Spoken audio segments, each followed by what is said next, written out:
নদীর বুকে জেগে ওঠা বিশাল সবুজ চরের দৃশ্য মন ভরিয়ে দেয়। চরের বুকে ছোট ছোট বসতি, ক্ষেত খামারগুলো ছবির মতো সাজানো।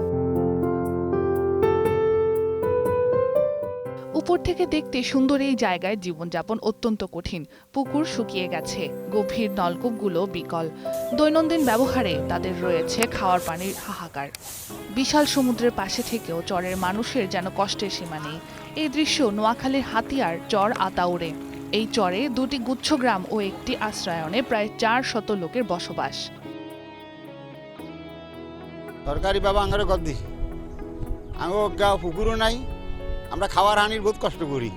খাঁদা করি হানি, খাঁদা তো তুলি খাই, গরুও খা, বইসও খা, এমন অনেক কষ্টতে আছি। এমন কঠিন বাস্তবতায় এখন বাধ্য হয়ে তারা বেছে নিয়েছে নতুন এক উপায়। ঘরের সামনে মাটিতে গর্ত খুঁড়ে সেখানে জমে থাকা সামান্য ঘোলা পানি ব্যবহার করছেন তারা। একই পানিতে থালা বাসন ধোয়া, কাপড় কাচা, গোসল করা, এমনকি রান্নার কাজেও কখনো ব্যবহার করতে হয়। সেই পানি পান করে তাদের গৃহপালিত পশু পাখিরাও বেঁচে থাকার চেষ্টা করছে। আর নদীর লোনা পানি ব্যবহারে শিশু থেকে বৃদ্ধ সবাই আক্রান্ত ত্বকের নানান রোগে। ওইবার আগে 200 ঘর আছে, 200 ফ্যামিলি আছে, এবার আগে 100 ফ্যামিলি আছে। এই 200-300 ফ্যামিলির ভিতরে একটা পুকুরও নাই। যাই এবার আগে আসিল অনেকটা হুরি গেছে, জোয়ারে ভাঙ্গি ভাঙ্গি ওইটা হুরি গেছে। কই আঙ্গ দোয়াহালির কষ্ট হয়ে গেছে। আমরা দেখেন গর্ত করি, দোয়াহালি করি, গোসল করবার জন্য নদীর পানি ব্যবহার করি, তারপরে নোনা হানি। বাসিন্দাদের জন্য স্থাপন করা 4টি গভীর নলকূপের মধ্যে 3টি অনেক আগেই বিকল হয়েছে। এর মধ্যে একটি আছে কোনো মতে খাওয়ার পানি সংগ্রহ করা যায়। স্থানীয়রা জানান শীতকাল শেষে গর্তের পানি শুকিয়ে যাবে, তখন নিজেদের প্রয়োজন মেটানো অনেক কঠিন হবে। 4টা কল 3টে ধরুন বাদ গেছে, এটা নষ্ট হয়ে গেছে। একটা কল কোনো মতে মানুষ ঠিকঠাক করে মেরামত করে চলে, একটা কল দিতে এতগুলো ফ্যামিলি চলা কোনো প্রকারের সম্ভব নয়। কারণ এখানে সরকারিভাবে এমন কোনো উদ্যোগ বা মেম্বার চেয়ারম্যান কারো মাধ্যমে কোনো উদ্যোগ নেওয়া হয় নাই যে এই ব্যারাকটা করা হয়েছে যে 6-7 বছর পরই এখানে মেরামতের একটা বাজেট বরাদ্দ।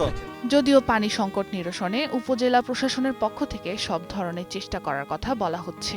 আমরা জানি যে চর আতাউরে আমাদের প্রায় 300 বা 350 থেকে 400 পরিবার বসবাস করে।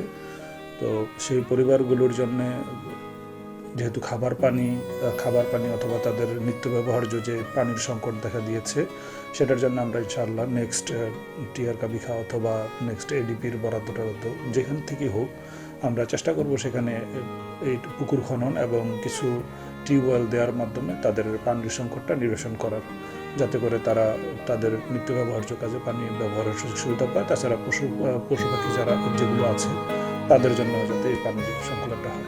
ধন্যবাদ।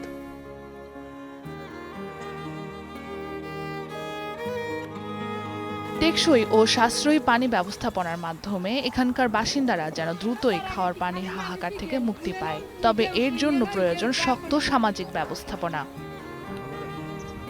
সানজিদা রূপা, বৈশাখী সংবাদ।